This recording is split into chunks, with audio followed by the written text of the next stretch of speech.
नमस्कार, मेरा नाम है वैद्य अपूर्व त्रिपाठी। आज हम जिस विषय पर चर्चा करने वाले हैं, उस विषय के बारे में सुनकर या सोचकर ही थोड़ा सा भय पैदा हो जाता है। हमेशा से हम जब व्याधियों की बात करते हैं या घर में अगर कोई व्याधि नहीं भी है, तो भी हम रोगों की बात करते हैं या फिल्मों में भी हम देखते हैं तो एक ऐसी व्याधि का नाम आता है जिसको सुनकर सब डर जाते हैं, कैंसर। इसके बारे में ट्रीटमेंट प्रोटोकॉल की अगर हम बात करते हैं तो आयुर्वेद जगत में एक ऐसा नाम है जो कैंसर के इलाज में लगातार पिछले कई वर्षों से ट्रीटमेंट करते जा रहे हैं। 1500 से ज़्यादा एकदम अच्छे से सर ने बेहतरीन रिजल्ट्स के साथ में 1500 से ज़्यादा कैंसर पेशेंट्स को सर ने ट्रीट किया हुआ है। मैं स्वागत करता हूं राजेश ठक्कर सर का। स्वागत है सर। नमस्कार सर, गुजरात के अहमदाबाद में निसर्ग सुपर स्पेशलिटी हॉस्पिटल में चीफ मैनेजिंग डायरेक्टर के रूप में कार्यरत हैं।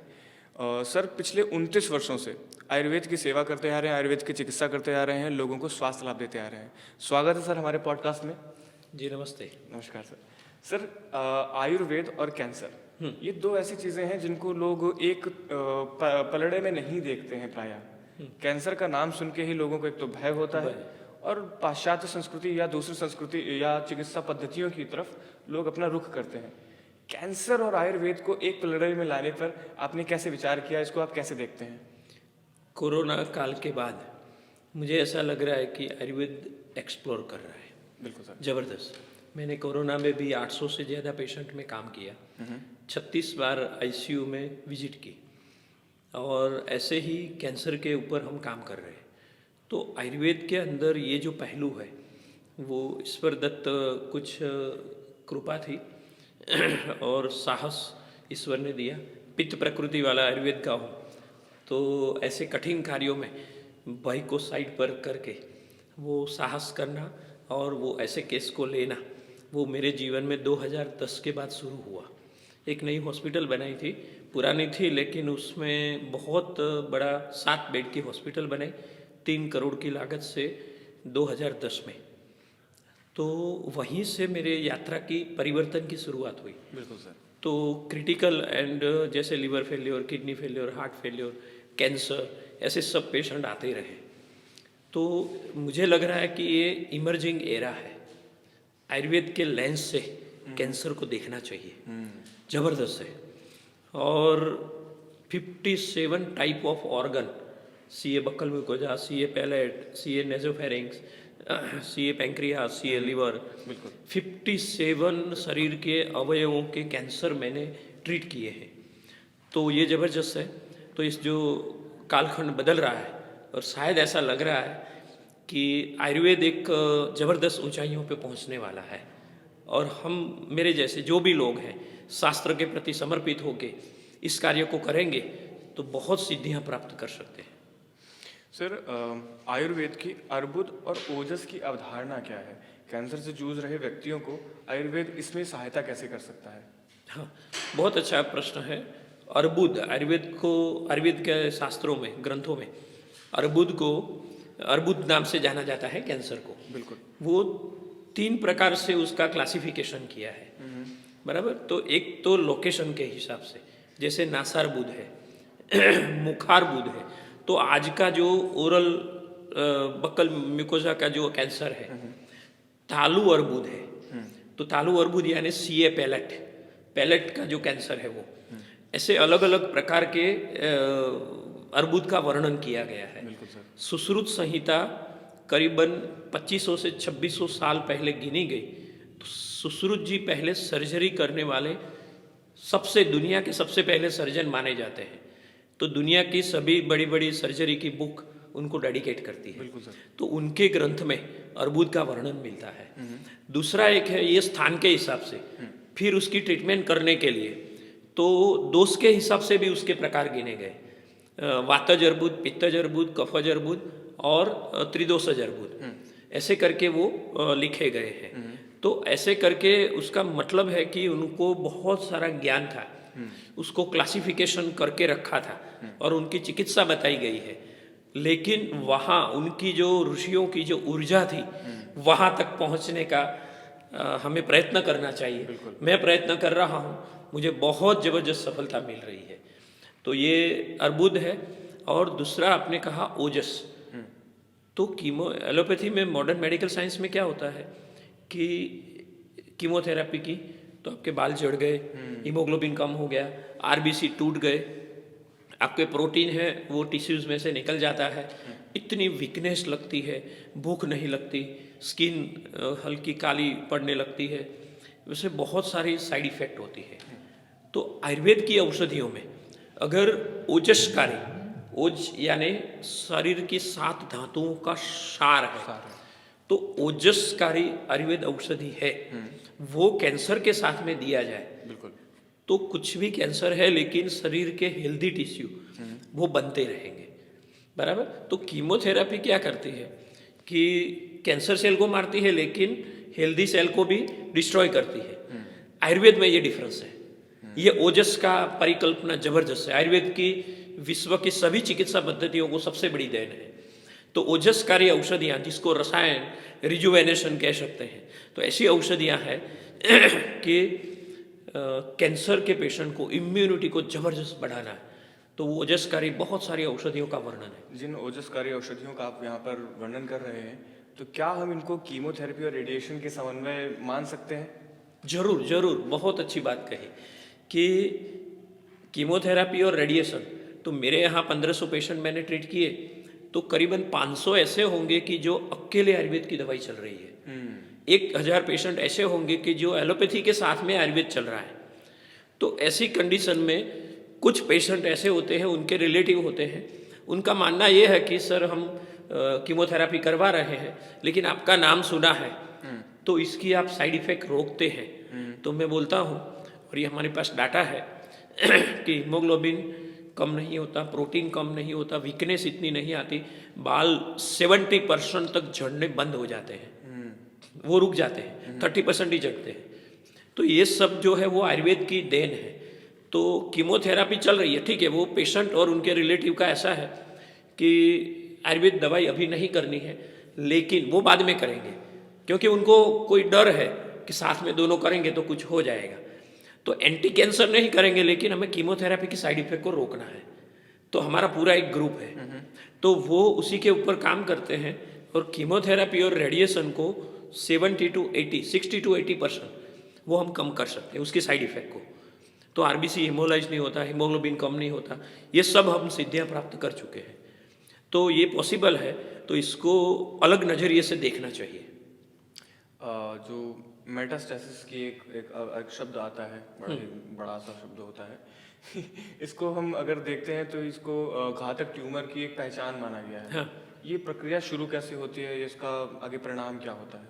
हाँ, मेटास्टेसिस एक जगह से दूसरी जगह कैंसर को फैलना, इसको मेटास्टेसिस कहते हैं। एक प्राइमरी ट्यूमर होता है, मान लो लंग में हुआ, लंग में या लीवर में हुआ, पैंक्रियाज में हुआ, कॉलोन में हुआ, तो प्राइमरी है कॉलोन में, फिर वहाँ से फैल के लिम्फेटिक सिस्टम में जाएगा, तो पूरे शरीर की लिम्फेटिक सिस्टम इन्वॉल्व हो जाती, पेरिटोनियम कैविटी चेस्ट में है, बराबर। तो ऐसे करके सर्वाइकल लिम्फ नोड है, तो वहाँ कहीं पे भी फैल सकता है, तो वो दूसरा स्टेज होता है। मेटास्टेसिस जो है उसके हिसाब से 4 stage modern medical science define करता है। Okay. हाँ, तो पहला है कि प्राइमरी जो है वो वही है, बाहर फैला नहीं है, तो वो फर्स्ट स्टेज। दूसरा स्टेज कि जो लिम्फेटिक सिस्टम में गया है या लिम्फेटिक के अलावा कोई ऑर्गन में गया, तो वो दूसरा स्टेज है। ठीक है। थर्ड स्टेज इसको कहा जाता है कि कोई ऑर्गन में, टिश्यू में गया, तो उसके लेकिन नियर बाय रीजियोनल मेटास्टेसिस कहते हैं। रीजियोनल यानी कि लीवर में है और स्प्लीन में गया, ठीक है, तो ठीक है, रीजियोनल। और फोर्थ स्टेज होता है कि 2 से ज़्यादा ऑर्गन में गया हो, लिम्फेटिक सिस्टम के अलावा। मान लो लीवर में एक लीजन था, तो दूसरा लीवर में हुआ, तो वो फर्स्ट स्टेज था। लिम्फेटिक सिस्टम में दूसरा, स्प्लीन में गया तो वो तीसरा है, और वो ब्रेन के साथ साथ कॉलोन में भी गया, लाइटिक लीजन हो गए, हड्डियों में चला गया, तो ये फोर्थ स्टेज गिना जाता है। इसको मेटास्टेसिस है कि वो अपने स्थान से वो सेल बाहर निकल के बाहर गए हैं, तो इसको सर्जिकल और बहुत सारी ऑप्शंस है ना, वो बंद हो जाते हैं। ये तो मॉडर्न साइंस के हिसाब से हो गए 4 उसके भेद आपने बता दिए। क्या आयुर्वेद में भी इसकी अवधारणा आती है? आयुर्वेद में इसका वर्णन किसी प्रकार से मिलता है क्या? जबरदस्त। यही तो सुश्रुत जी की, हमारे जो दुनिया के पहले सर्जन थे, 2600 साल पहले पूरी दुनिया अंधेरे में थी, किसी के पास ज्ञान नहीं था, तब सुश्रुत जी ने लिखा है अर्बुद, अधिअर्बुद, द्विअर्बुद, ऐसे करके उसका वर्णन मिलता है। अच्छा। जबरदस्त है ये, पूरा मेटास्टेसिस के साथ आप कोरिलेट कर सकते हैं। तो अर्बुद है लोकल पार्ट में, लीवर में था तो वो लीवर में एक गांठ हुई, दूसरी हुई, तीसरी हुई, तो उसे अर्बुद ही कहा जाएगा। ठीक है। लेकिन नजदीक के कोई अवयव में, जैसे हमने देखा, तो सेकंड स्टेज, जैसे मेटास्टेसिस का सेकंड स्टेज है, तो अधिअर्बुद शब्द मिलता है। अच्छा। अधिअर्बुद है कि पास के कोई अवयव में वो कैंसर चला गया, अर्बुद चला गया, तो वो अधिअर्बुद है। और द्विअर्बुद ऐसा है कि 2 से ज्यादा अंगों में वो जो फैल चुका है, और डिस्टल पार्ट में, तो 4th स्टेज जो मेटास्टेसिस का है, 3rd और 4th, वो दोनों द्विअर्बुद के साथ मेल खाते हैं। तो सुश्रुत जी ने ये क्लासिफिकेशन 2600 साल पहले किया है, और लोग बोलते हैं कि आयुर्वेद में क्या है, तो वो मुझे बहुत ऐसा निराशा होती है कि हमारे आयुर्वेद, हमारे भारत की ये प्राचीन धरोहर है, ब्रह्मा श्रुत्वा, जैसे ब्रह्मा जी ने स्मरण करके सृष्टि की उत्पत्ति के समय आयुर्वेद की परिकल्पना की, और वो उसके बाद इंद्र और दक्ष प्रजापति के पास आके वो चली है, और उसमें से सुश्रुत जी ने अपनी संहिता लिखी, तो वहाँ पे ये वर्णन मिलता है। तो कोई भी, अगर मैं तो बोलता हूँ कैंसर सर्जन है, ऑन्को सर्जन, वो भी ये देखेगा ना, तो उनको नतमस्तक होना पड़ेगा। अगर उनमें ह्यूमैनिटी है और उनकी रगों में भारतीयता का खून बह रहा है, तो वो अंदर वो नतमस्तक होगा कि हमारे ऋषियों के पास ये दिव्य ज्ञान था। जैसा आपने बताया कि उनके पहले हम अंधकार में थे, हाँ। और वो सुश्रुत महाराज एक प्रकाश पुंज के रूप में आए, और उस प्रकाश पुंज से आज भी हम उस राह में लगातार चलते जा रहे हैं। सर, कैंसर के लिए अगर हम बात करते हैं मॉडर्न साइंस की, तो उसमें औषधियों के साथ में वो शक्कर खाने के लिए मना करते हैं। हाँ। पर हमने सुना है कि जो आपकी औषधियाँ होती हैं उसमें आप मक्खन और शक्कर, इन दोनों का प्रयोग करते हैं। अरे इसके पीछे का तर्क क्या है, ये जानना है मुझे। जबरदस्त मैं बताता हूँ। काफ़ी सारे, हर एक पेशेंट मेरे पास हर रोज 10-15 के आसपास नए और पुराने कैंसर के पेशेंट आते हैं। ओके। जो भी नए आएंगे, हर बार ये बात बोलनी पड़ती है। तो अनेकों बार मैं बोल चुका हूँ, क्योंकि उनके रिलेटिव होते हैं, वो बोला सर हमारे डॉक्टर लोगों ने बोला है शुगर बंद करो, दूध बंद करो, दही बंद करो, ये सब बंद करो, और मैंने बोला है कि गाय का दूध, गाय का घी और गाय का मक्खन खाते रहना। ठीक है, आपने जो प्रश्न पूछा कि मक्खन और शक्कर के साथ में औषधि देता हूँ, मान लो कोई हार्ड टिश्यू है, लीजन है, तो उसमें मैं दारू हरिद्रा, चोप चीनी, रोहितक, भृंगराज, या जो भी लोकल ऑर्गन में है, तो ऐसे काष्ठौषधि, जिसको वनस्पति जन्य औषधि कहते हैं, उसके साथ में मैं हीरक भस्म और बाकी सब औषधियाँ उपयोग करता हूँ। तो शास्त्रकारों ने ऐसा कहा है, चरक जी ने और सुश्रुत जी ने, कि अगर ऐसी कंडीशन में, अर्बुद में, मक्खन और शक्कर के साथ हीरक भस्म, रस विद्या की जो भी औषधें, वो हमारी संहिताएं हैं, दूसरी बराबर ग्रंथ है, उसमें लिखा है कि मक्खन शक्कर के साथ देना। ओके। हाँ, तो वो जबरदस्त प्रभावी है। तो दूसरे लोग हैं ना, वो मॉडर्न रिसर्च से बह जाते हैं, विरोधाभास, शायद ये उनकी अल्पमति है या फिर श्रद्धा का अभाव है। अल्पमति तो नहीं बोल सकता मैं, लेकिन श्रद्धा का अभाव है। मेरा स्वभाव ऐसा है कि ऋषियों ने बोल दिया तो अंतिम सत्य है, ब्रह्म वाक्य है। तो मैंने सोचा कि मैं तो दूंगा, लेकिन बाद में पता चला कि हर रोज ये 10 पेशेंट पूछ रहे हैं, तो भगवान जी ये लिखा है तो मेरे पास कोई जवाब होना चाहिए कि मैं कैसे करूं। तो हर रोज की रिचुअल्स पूजा होती है, तब मैंने भगवान से मांगा। तो ये मैं बात बताना चाहता हूँ कि शुगर है वो कैंसर को आइडेंटिफाई करता है, बराबर, कैंसर सेल को। हाँ, कैंसर सेल को बहुत चाहिए, शुगर खाता है वो, जबरदस्त शुगर खाता है, शौकीन है उसका। हाँ, पेट सीटी स्कैन नाम का जो है, वो उसकी जो जांच की जाती है, सिर के तल से लेके पैर के अंगूठे तक, कहाँ पे कैंसर फैला है, तो उसमें क्या है, शुगर पिलाई जाती है, बराबर, और पेट सीटी में कुछ रेडियोलॉजिकल एक्टिव पदार्थ पिलाए जाते हैं, और बाद में पूरे शरीर का पेट सीटी स्कैन है। तो कैसे पता चलता है कि कैंसर है वो शुगर खाता है, तुरंत पता चलता है। मैं यहाँ पे बोलना चाहता हूँ इस दिव्य मंच से कि ये स्वीकार कर लीजिए ऋषि मुनियों की देन है कि लालच देनी है, कोष को लालच देनी है। वो जो सेल है कैंसर के, वो हम हीरक भस्म सर्वेश्वर परपटी उसको मिश्र करके देते हैं। तो जो सेल कैंसर सेल के पास वो जब जाता है तो पहले शुगर को आइडेंटिफाई करता है, बराबर। तो शुगर को आइडेंटिफाई करेगा, कैंसर सेल अपने जो स्पाइक प्रोटीन होते हैं तो अपना गेट खोल देता है, और जैसे ही वो गेट खोल दिया तो हमारी हीरक थी वहां जाके उसको मार दिया हीरक भस्म ने। बहुत खूबसूरत, ये जबरदस्त है, बहुत खूबसूरत। ये अति अद्भुत है। मेरी लाइफ में मैंने बहुत सारे पेशेंट को ये देखा है। तो लोग मानते हैं कि ये सही है, कैंसर सेल शुगर खाते हैं, लेकिन इसका पॉजिटिव उपयोग करना है, उसको लालच देनी है। मान लो आप नहीं देंगे, सादी औषधि देंगे, कुछ भी दे दिया ऐसे पानी के साथ, 100 में से 50 सेल मरेंगे। मैं अगर 90 या 95 सेल को मारना चाहता हूँ तो शुगर के साथ कोटिंग करके दो, सबको मरना है। ये जबरदस्त है। जैसे हमारे पुराने समय में जो दादी नानी होती थी, हाँ। कृमि जब हो जाता था बच्चों को, हाँ। तो उनको गुड़ देती थी और फिर गुड़ के साथ अजवाइन देते थे। हाँ, तो वो लालच देनी लालच है। देकर उनको हाँ, आकर्षित वो कर स्त्रोतस रहे में लाना है। हाँ। उस स्त्रोतस में आएगा फिर तो निकाल वी के है, तो फिर अजवाइन जाके उसको मार निकाल देगा। के बाहर करेगा। हाँ। बहुत खूबसूरत सर। सर क्या लगता है आपको कि आयुर्वेद इंटीग्रेटिव जो ऑन्कोलॉजी है उसका भविष्य बन सकता है क्या? जबरदस्त भविष्य हो सकता है। मैं युवा वैद्यों को पूरे भारत के कि आप ये चैलेंज को उठाइए, अपनी कैरियर वो कैंसर में बनाइए। ये भविष्य 10 साल के बाद जबरदस्त आने वाला है। मेरे अभी 3 ऐसे एलोपैथी के सर्जन हैं कि जिनके बहन की दिल्ली एम्स में ब्रेन ट्यूमर की सर्जरी हुई, लेकिन 30% ही वो निकाल पाए। तो उन्होंने बोला कि एक ही नाम है, ये कैंसर सर्जन है, उनकी बहन है। तो उन्होंने भेजा कि नहीं, आप राजेश ठक्कर के पास जाइए और वहीं से चिकित्सा करिए। तो ऐसे बहुत सारे ऐसे हैं कि जो भरोसा कर रहे हैं, जिन्होंने मेरे कार्य को देखा है, जांचा है, परखा है। तो ऐसे करीबन 250-300 एलोपैथी के एमडी डॉक्टर, उसमें 27 गायनेक, 6 डीएम कार्डियोलॉजिस्ट, 20 रेडियोलॉजिस्ट, ये सब है। मैं उनको पेशेंट के स्वरूप में देख चुका हूँ। क्या बात है सर। जबरदस्त भरोसा करते हैं, क्योंकि हमारा समर्पण देख के वो आते हैं और बोलते हैं कि ये जबरदस्त आयुर्वेद का ही करेंगे, और उनके पास ज्ञान है, समर्पण है, श्रद्धा है, तो वो जुड़ जाते हैं। तो इंटीग्रेटिव ऑन्कोलॉजी ये फ्यूचर है। दोनों वेद और विज्ञान साथ में मिल जाए तो भारत विश्व गुरु बन जाए।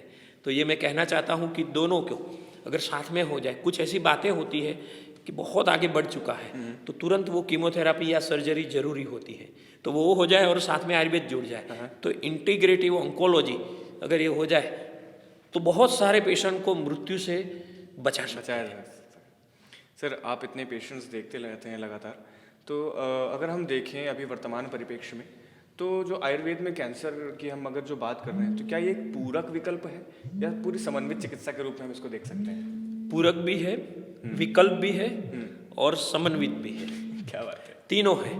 पूरक है तो जैसे एलोपैथी की सर्जरी हो गई या कीमोथेरापी हो रही, तो वहाँ पे हम साइड इफेक्ट को रोकना है। बिल्कुल। तो वो आयुर्वेदिक औषधियाँ पूरक का काम करेगी, उनकी साइड इफेक्ट को 70% रोक देगी। विकल्प है तो कुछ ऐसी कंडीशन है, बम्बई से एक कैंसर के एक उद्योगपति थे, सीए पैंक्रियास, यानी कि पैंक्रियास का पेशेंट थे वो, और अचानक से पता चला 1 चम्मच पानी भी नहीं निकल पी सकते थे, इतनी उल्टियाँ होती थी। उनका cardiac pumping ejection fraction LVEF 18% था, बराबर। क्रिएटिनिन अल्टर्ड था, लीवर और ये सब जो उनके पैरेंकाइमल स्ट्रक्चर में परिवर्तन। तो न कीमो कर सकते हैं, न सर्जरी कर सकते हैं, न रेडिएशन हो सकता है। तो वो बोल देते हैं कि 2 महीने का 1 महीने का समय है, इनकी सेवा कीजिए। मैंने बोला ऐसा नहीं है, तुम ब्रह्मांड के पिता तो नहीं हो सकते कि तुम जन्म और मृत्यु को डिसाइड करोगे। सही बात है। तो मैं वैद्य हूँ, तो हमारे शास्त्रों में कहा है कि कंठ में प्राण है तब तक चिकित्सा करनी है, तो मैं चिकित्सा करता हूँ। तो वो विकल्प भी बन सकता है। क्या बात है। हाँ, और सम्मिलित दोनों साथ में, एंटी कैंसर एलोपैथी भी चल रहा है, एंटी कैंसर आयुर्वेद भी चल रही है, तो तीनों में हम काम कर सकते हैं। मैं कर रहा हूँ अभी। अगर हम सर बात करते हैं कि आप शुद्ध शास्त्रोक्त आयुर्वेद पर ही काम करते हैं, और एक विरोधाभास है हम जिसकी बात कर रहे हैं, आयुर्वेद पर हम काम कर रहे हैं और एक पूरा का पूरा एक तबका विरोध में खड़ा होता है कि इनकी बातें करने के लिए। तो सर अगर हम आपसे पूछें कि ऐसा कुछ एक स्टेटमेंट आप ऐसा कुछ देना चाहेंगे जिससे पूरा विश्व का कैंसर का प्रोटोकॉल को हिलाया जा सके? बहुत जबरदस्त है। हीरक भस्म और सर्वेश्वर परपटी, ये दो शब्द ऐसे हैं कि जो मैंने कैंसर के जो 1500 पेशेंट हैं जो यमराज के द्वार पे खड़े थे वहाँ से खींच के ले आए। क्या बात है सर। और इनको कहा गया था कि 2 महीने का समय है, 10 दिन का समय है, 1 महीने का समय है, 3 से 4 महीने का है। कुछ रुग्ण तो ऐसे हैं, ब्लड कैंसर की एक महिला को अभी वो दूसरे पेशेंट को लेके आई, 8 साल पहले हमने ब्लड कैंसर ठीक किया, 3-3 लाख WBC थे, बराबर। तो उनको अभी नॉर्मल है, 8 साल से आयुर्वेद दवाई बंद है, न एलोपैथी है। क्या बात है। और नॉर्मल सब लाइफ जी रही है। तो बहुत सारे ऐसे पेशेंट हैं, मेरे पास रिकॉर्ड है। 29 साल से काम कर रहा हूँ, 12 लाख से ज़्यादा पेज मेरे पास स्कैन किए हुए हैं और करीबन 12 लाख है कैंसर के 1500, लिवर फेलियर, किडनी फेलियर, बाकी सब भी है। तो हीरक भस्म और सर्वेश्वर परपटी इतनी ताकत रखते हैं कैंसर सेल को मारने के लिए, जबरदस्त क्षमता रखते हैं। बिल्कुल सर। कोई भी ऑर्गन का कैंसर हो, वो मास लीजन हो या ब्लड कैंसर हो, जहाँ पे भी परिवर्तन है, मल्टीप्लिकेशन सेल्स हो रहा है, अनकंट्रोल्ड ग्रोथ है सेल का, तो हीरक भस्म जो असुर के समान कैंसर है उसको दबाने के लिए, जैसे शिव जी ने त्रिशूल से दमन कर अपस्मार का दमन किया था, वो ऐसे ही वो हीरक भस्म दमन कर सकती है। क्या बात है। और मैं भारतीय जनता को कहना चाहता हूँ कि आयुर्वेद को सबसे पहले पसंद करिए। जबरदस्त चिकित्सा विज्ञान है आपके आसपास में, जो भी आयुर्वेद के वैद्य हैं और कैंसर के ऊपर काम कर रहे हैं, तो जो आज का विषय है वो उसके ऊपर आप उनका संपर्क करिए। और ये सर्वेश्वर परपटी और हीरक भस्म पूरी दुनिया को हिलाने की क्षमता रखते हैं, क्योंकि उसमें कीमोथेरेपी की साइड इफेक्ट नहीं है। बिल्कुल सर। एंटी कैंसर है, तुरंत 15 दिन महीने में वो अपना कार्य दिखा सकते हैं। तो जैसे सर्जरी या कीमो होते हैं उससे भी फास्ट रिजल्ट भी आता है, और हीमोग्लोबिन कभी मैंने 10-12 से नीचे जाते नहीं देखा। रसायन है, हीरक परम रसायन है। अच्छा। हाँ, तो सेल को आयु बढ़ा देते हैं। तो कैंसर सेल को मार देगा लेकिन पास वाले सेल को आयु बढ़ा देगा। ये रसायन शब्द उपयोग किया है। तो ये तो दूसरी कोई चिकित्सा विज्ञान में, दुनिया के कोई चिकित्सा विज्ञान में नहीं हो सकता। तो ये आयुर्वेद की देन है और इसको स्वीकार करना है, ये मेरी भारतीय जनता से एक अपील है। सर बस एक लाइन में, हमारे जो बडिंग वैद्य हैं, जो यंग वैद्य हैं, जो भी आगे अपना सफ़र शुरू भी कर रहे हैं आपको देखकर, जैसे कि अभी हम तब से देख पा रहे हैं सर का जो ऊर्जा है, जो सर का बोलने का तरीका है, जिसका हम बोलते हैं कि पित्त की अग्नि है, वो उस अग्नि, जैसे अभी हम बात कर रहे थे, आचार्य सुश्रुत ने हमें अंधकार में रास्ता दिखाया है, वैसे ही अभी जो यंग वैद्य हैं वो भी इस अंधकार में ही सर के, जैसे सर के ज्ञान रूपी ऊर्जा से या उसके प्रकाश से हम आगे बढ़ रहे हैं। तो सर एक लाइन में आप अपने जो बडिंग वैद्य हैं या जो पेशेंट है या जो यंग लोग हैं जो देख रहे हैं इस पॉडकास्ट को, उनको एक मैसेज देना चाहेंगे, कैंसर और आयुर्वेद किस तरह से आपकी मदद कर सकता है, वैद्य किस तरह से कैंसर में भी अपना लोहा ले सकते हैं, किस तरह से लोग इसको समझ सकते हैं? अपना वैद्यत्व खिलाइए, जबरदस्त उसको ऊपर ले जाइए, आयुर्वेद के प्रति समर्पण कीजिए और चिकित्सा शुरू करिए। डेयर टू ड्रीम, सपना देखो। आयुर्वेद BMS कंप्लीट किया, MD किया, उसके बाद में आप अपने आप को हीन मत समझो। दुनिया की सबसे पहली चिकित्सा सुश्रुत जी ने, कहाँ है, कैसे कैसे ऋषि है हमारे पास। बिल्कुल सर। त्वचा के 7 पड़ कहा है, वो उसका सब है। 140 सर्जरी है सुश्रुत जी ने उस समय, ओपन स्कल सर्जरी कहा, सही बात है। हाँ, सिजेरियन सेक्शन कहा, तो वहाँ से कैसे उदर पाटन करके मूढ़ गर्भ 8 प्रकार के, तो CS सेक्शन जिसको सिजेरियन बोलते हैं उसकी सर्जरी कही। ऐसी बहुत सारी सर्जरियों का वर्णन है। और बाकी सब दुनिया के सर्जन हैं, वो अपने प्रीफेस में, अपनी बुक में सर्जरी के, वो सुश्रुत जी को डेडिकेट करते हैं। तो हम क्यों पीछे रह जाए? हमारे हैं सुश्रुत जी, चरक जी हमारे हैं, वाग्भट जी हमारे हैं। सही बात है। तो उनको समर्पित हो जाइए, अपना लीजिए और आयुर्वेद को एकदम अपनी बाहों में सर के, संहिताओं को अपने साथ में ले लीजिए। आपका भविष्य उज्जवल है और आने वाला 10 साल, 1 दशक आयुर्वेद जबरदस्त ऊपर जाने वाला है।